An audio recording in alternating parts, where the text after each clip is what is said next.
Bienvenue à toutes et à tous et merci de nous retrouver une fois de plus dans les coulisses de ce 7e congrès du Parti démocratique de Guinée équatoriale. Nous sommes à la clôture pratiquement et nous avons le grand plaisir de recevoir sur ce plateau Catalina Martinez Assoumou qui est secrétaire d'État au tourisme avec qui nous allons échanger autour des grands enjeux du secteur touristique dans la relance économique ici en Guinée équatoriale parce que hier vous avez posé une question assez importante là-dessus et nous allons y revenir. Merci d'accepter cette invitation.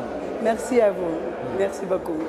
Alors, le principal enjeu au cœur de ce congrès du PDGE qui vise à définir ce que sera la politique du parti pendant les prochaines années, c'est la relance de l'économie par la diversification, par la sortie du tout pétrole.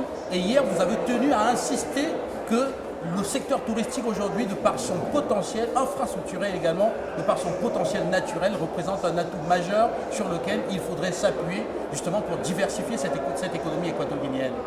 Encore une fois, merci pour votre invitation. C'est toujours un plaisir d'être toujours avec Afrique Média. Donc, comme vous avez bien signalé, on est presque déjà fini avec ce congrès où on a analysé tous les travaux que le Parti démocratique de la Guinée équatoriale a fait pendant des années. Et merci à la découverte du pétrole et aussi à la vision de notre président. Donc c'est sûr qu'on a beaucoup fait, mais ça reste encore beaucoup à faire.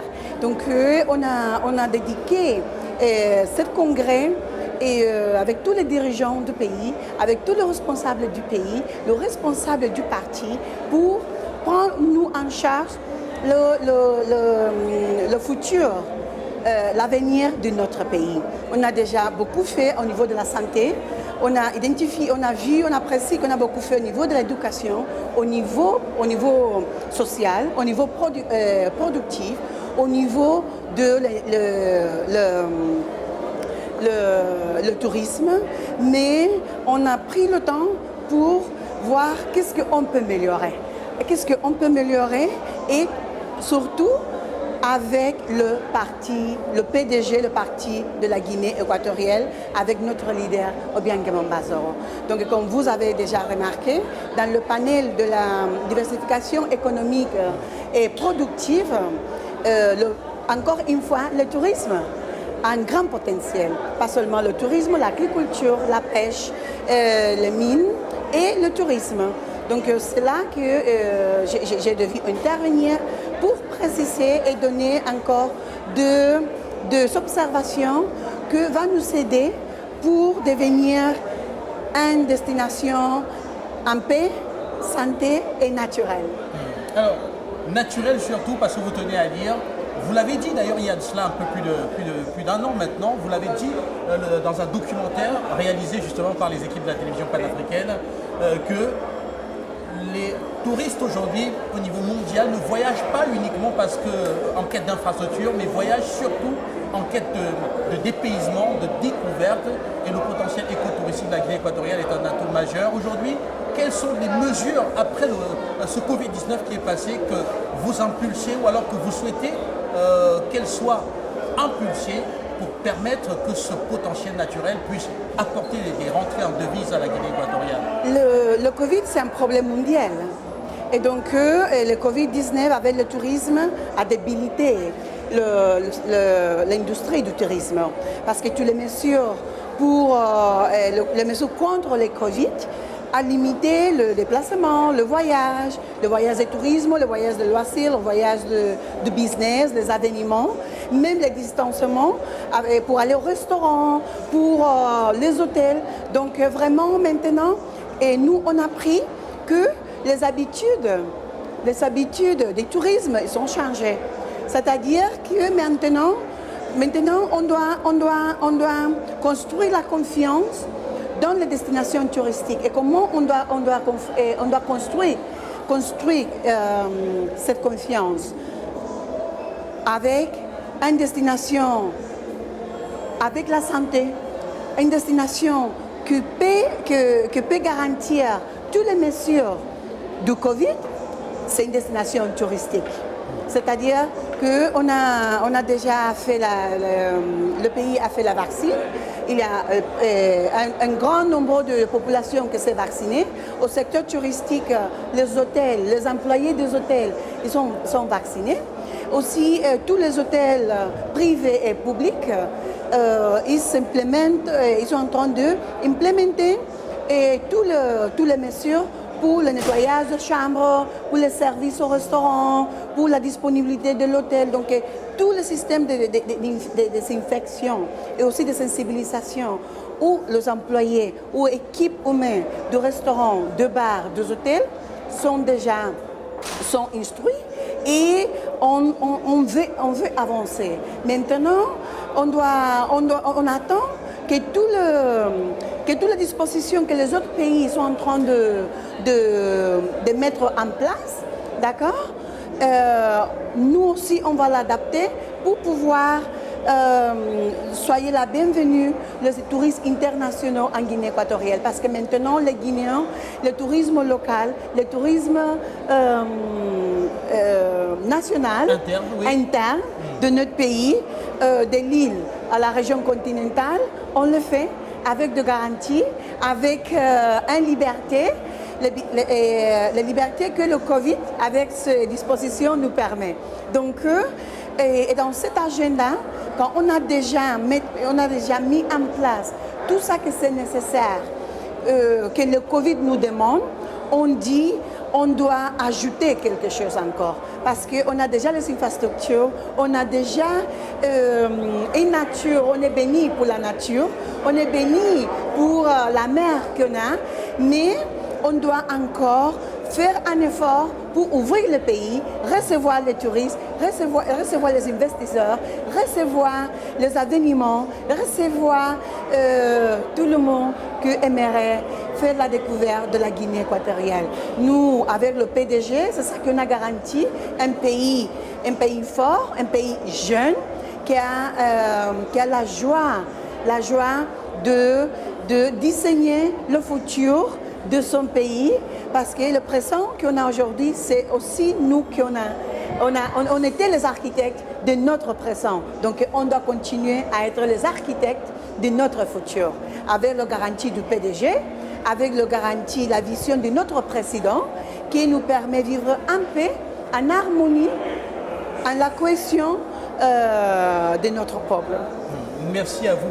Alors, quand vous parlez de garanties, on se demande quelles sont les garanties qu'on pourrait avoir tout à l'heure dans les résolutions qui vont tomber au terme de ce 7e congrès du PDGE concernant le secteur touristique. Pensez-vous qu'après la question que vous avez posée hier, demandant un certain nombre de mesures pour le décollage du secteur touristique, pensez-vous que vous aurez été écoutés et qu'on aura tout à l'heure dans les résolutions des mesures, des orientations fortes visant à faire décoller ce secteur touristique en Guinée équatoriale? Bien, hier avec les observations que j'avais demandées, on a vu dans la salle que toute l'audience était content. Ils ont reçu ça parfaitement, avec beaucoup de positivisme. Et maintenant, quand on va faire la clôture, ils seront inclus dans la résolution finale. C'est-à-dire que toutes les résolutions qu'on va accepter ici à la conférence, au congrès du Parti démocratique de la Guinée, ça seront les outils pour le gouvernement pour faire la gouvernance, pour exécuter. Et donc on est très positif parce qu'on a identifié notre besoin et c'est à nous de l'accepter, qu'on a déjà accepté, et c'est à nous de les implémenter. Parce que maintenant, pour le développement intégral et soutenable de la destination touristique de la Guinée équatoriale, on n'a plus besoin de construction d'hôtels, on n'a plus besoin des aéroports, on a déjà assez, on a la nature, on a tout le potentiel touristique. Maintenant, on doit perfectionner, d'accord, l'accueil touristique en Guinée. On doit garantir la sécurité du touriste. On doit garantir la signalisation. On doit mettre tous les outils comme les visas online, le marketing touristique pour positionner Guinée équatoriale ou sites internationaux du tourisme. Parfaitement. Alors on va aller toujours de façon spécifique pour comprendre les véritables attentes vis-à-vis aujourd'hui du PDGE. Après votre exposé, vous parlez d'une ouverture d'une Guinée équatoriale qui doit être plus ouverte, notamment à travers les visas qui doivent être disponibles online par exemple. On sait que la Guinée équatoriale est dans une sous-région qui parfois peut être compliquée. Pensez-vous qu'ouvrir littéralement la Guinée équatoriale ne pourrait pas ici aussi augmenter, aggraver un risque sécuritaire qui est quand même présent avec tous les foyers de tension qu'il y a autour du pays?